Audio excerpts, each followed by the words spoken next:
Hi Gemini, welcome to your March 2021 tarot reading. If you're interested in the astrology for the month ahead, I have an all signs video link below, and just follow the timestamp to your sign. You can watch your sun, moon and rising for the most accurate result. So Gemini, let's have a little look into the tarot. Just to touch on the astrology briefly though, this season's very focused for you on career and the name you want to make for yourself, your long-term goals, your aspirations, who you want to become in terms of status, prestige.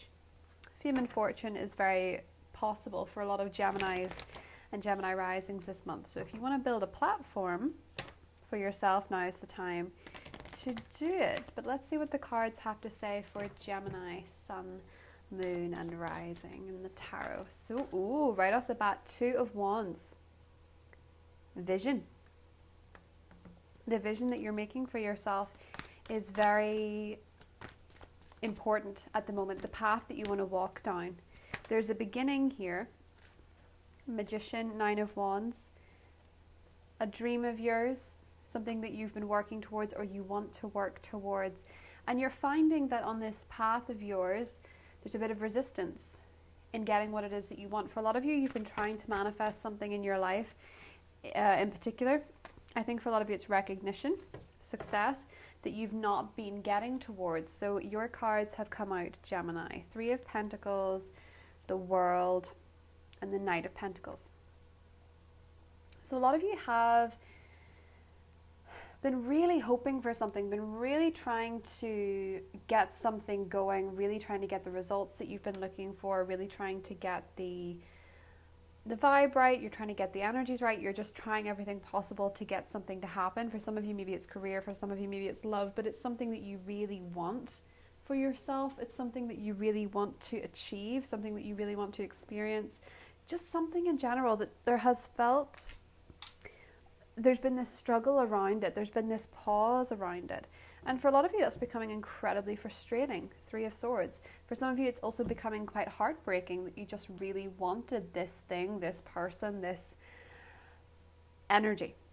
You wanted to see something in a result form. You wanted to see it as it was meant to be in your heart. And so you've been looking down this road, and I feel that there's a little bit of apprehension for many Geminis on this road. It's almost like you're thinking, if I go down this, or if I start something new, or is this going to work out, or is this coming around the corner? Is it going to happen soon? Is it going to manifest for me? Especially, as I say, if it's career. But if it's not, it could be to do with marital status for some of you. Some of you could really want to be married, be a significant other. Maybe some of you just want to be a girlfriend, a boyfriend. Maybe some of you just want to be a friend. Some of you want to have a professional title that's maybe been pushed back a bit or delayed a little bit. Whatever this is, Gemini, where there has been delays, it's coming to you, and it's likely coming to you in March.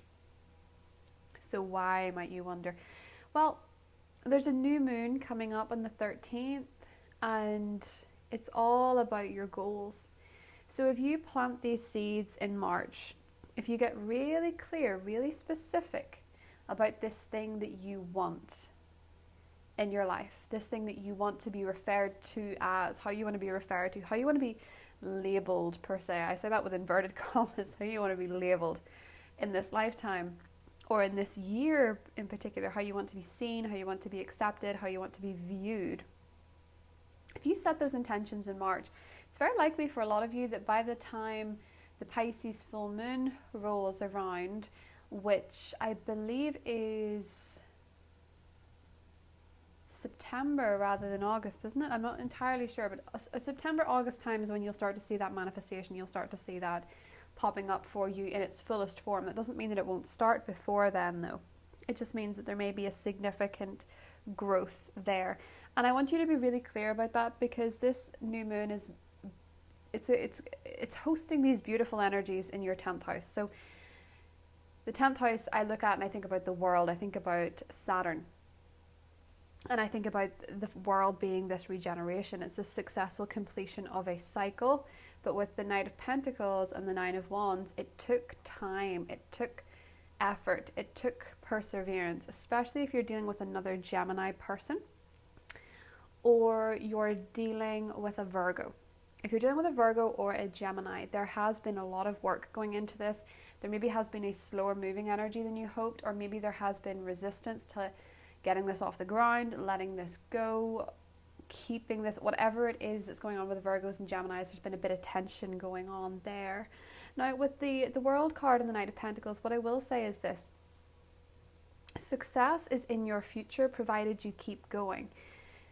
Whenever people are, for want of a better example, whenever people are trying to lose weight or get in better shape, they oftentimes reach plateaus, or they reach moments where they're doing everything they can, but they're not getting a result. And the thing is, there is a different, depending on body composition and things, a lot of people don't see results when they want to, or they see results in different forms. The difference is the people that stop there go right back to where they were. The people that continue and have faith in their actions generally get to where they want to go, but it's more a mentality. They meet that setback, they meet that discouraging moment with resolve, with resilience. That's what leads to recognition, because the path to success in anything in life is not always going to be easy. Sometimes you can be in flow, sometimes you can have Jupiter aspects, things can get really lucky for you. And I have to say, one thing that's clear about this year, Gemini, is that Jupiter will be blessing you at different points, whether you're sun, moon or rising. You will be getting blessings from Jupiter, maybe even more than once. Your career sector is also going to be getting blessings from Jupiter. So what is coming up for you, Gemini, is a better time in career. In the next 3 months in particular, better times in career, better advancement, more success, more recognition, more of a platform. If you're looking to be internet famous or something like that, keep going if it's going slowly. But in any capacity in your career, I just say that because Jupiter's in the equation, because with Venus in the 10th house, and sometimes that can mean being in the public eye more than before. So with the World card and the Knight of Pentacles, just bear that in mind. Also bear in mind that there's some good karma coming back to you where you've put loyalty into it. So maybe this is a friendship, maybe this is a work colleague, maybe this is a relationship. Wherever you've been putting in loyalty, there's something coming back to you where they're really going to meet you with a reward for your loyalty. Now, with the Three of Swords underneath and the Seven of Swords, some of you have been experiencing deceit, loss and upset in a home situation, or if you've experienced this in the past year or so, you're ready to look forward and heal from the past. Is something that's also coming up in March. Being able to sort of put that behind you as you meet success and you meet accomplishments, and you have this hindsight, because with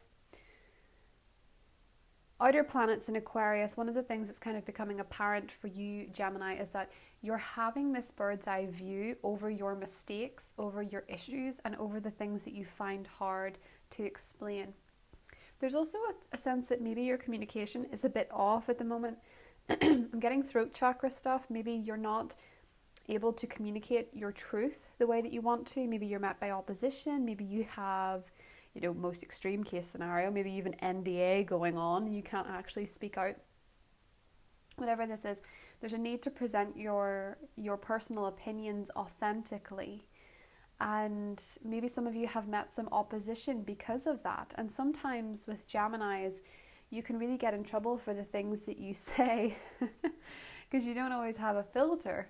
But equally then, you get frustrated when not saying things leads to assumptions for other people, or it leads to you being called out on not saying anything as well. So there's a double-edged sword going on for you in your communication. And I think with having a bit of reflection over the things that you have said, particularly about people that are very different to you, there is a bit of reflection that's actually going to be very healing for you, and you can focus your communication on your future.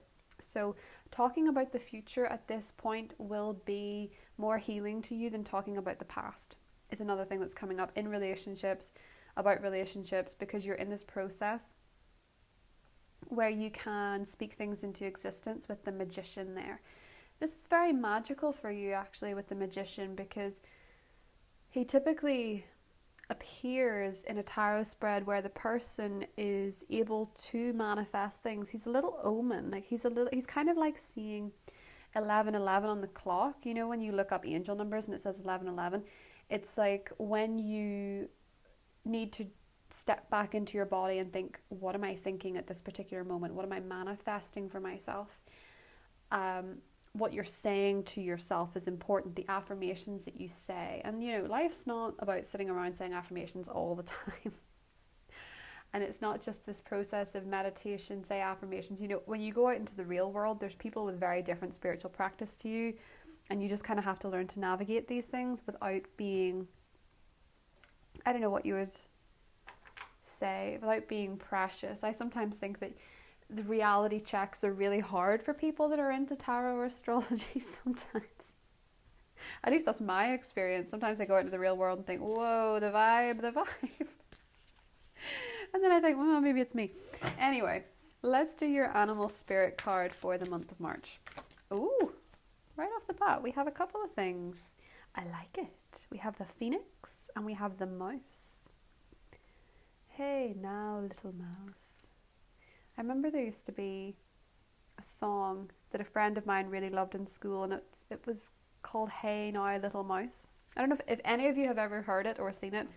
Do let me know, because it just felt like nobody ever did apart from this one person, and it was really catchy. So the phoenix and the mouse. So what is the mouse? The mouse is playing it small. The mouse is playing it safe. The mouse is kind of scurrying from bit to bit. And the mouse also takes pleasure in scraps. It takes pleasure in the little things, right? So in looking at that mouse for you, I do think a lot of you could be dealing with an earth, sun, moon, or rising person. So that could be Taurus, Virgo, Capricorn. But Phoenix is also Scorpio. So there's that. With the Phoenix and the mouse, you're having that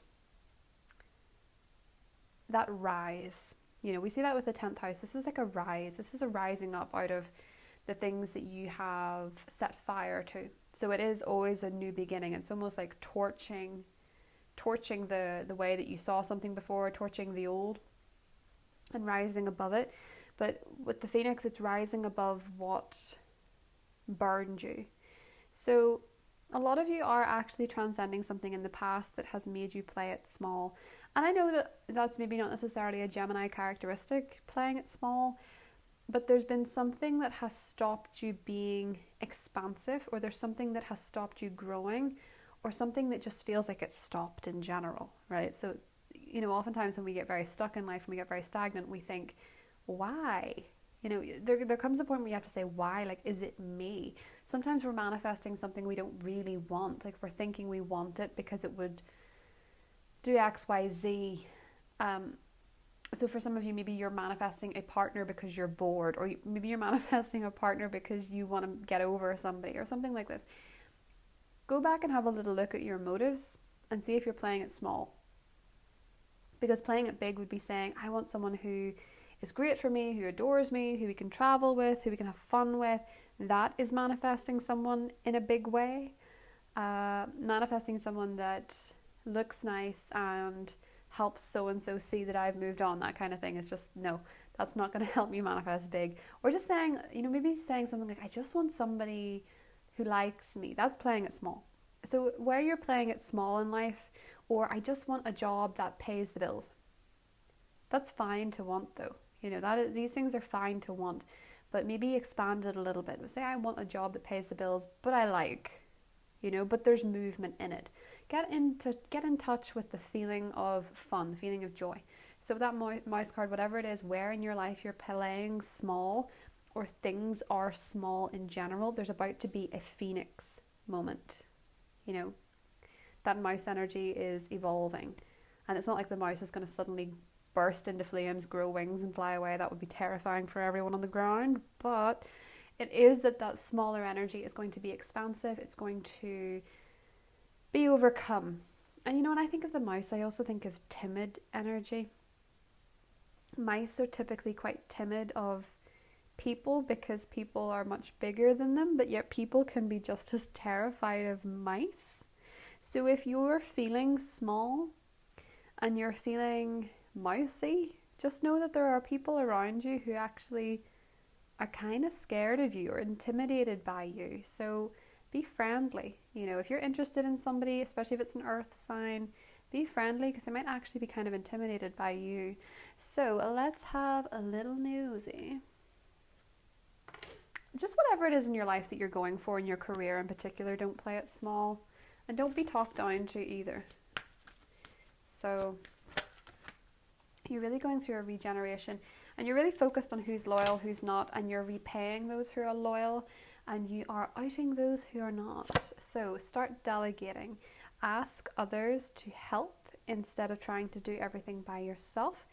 So accepting some help in a work situation may be something you have to do, or asking someone for advice. One of the things that's also clear if you're trying to manifest a relationship in your life, Gemini, look to people you know that are in relationships for advice rather than asking your single friends, you know? And don't back down. This is interesting. Stand up for what you believe is right. So there's a point this month, Gemini, where you have to stick up for yourself, which is interesting. And we'll do an oracle card. Ooh, right off the bat. Action. Okay. So aligning your spiritual side with your action. What this means is that if you're going for something in your life, Gemini, as I said before, make sure that it feels good to you, that you're aligned with it and you're taking action, you're taking positive steps with it rather than just, you know, believing it's going to happen or putting in the effort but not believing. Make sure the two are happening for you. So if you want to go into the extended, I'm going to be going into what the relationships are with all the different signs, maybe the Gemini, maybe the Virgo, Scorpio, all the different signs you could be dealing with, earth, fire, water, air. And we'll go deeper into the cards too, Gemini. So if you want to see me there, it is going to be linked below. If not, I will talk to you soon. Bye.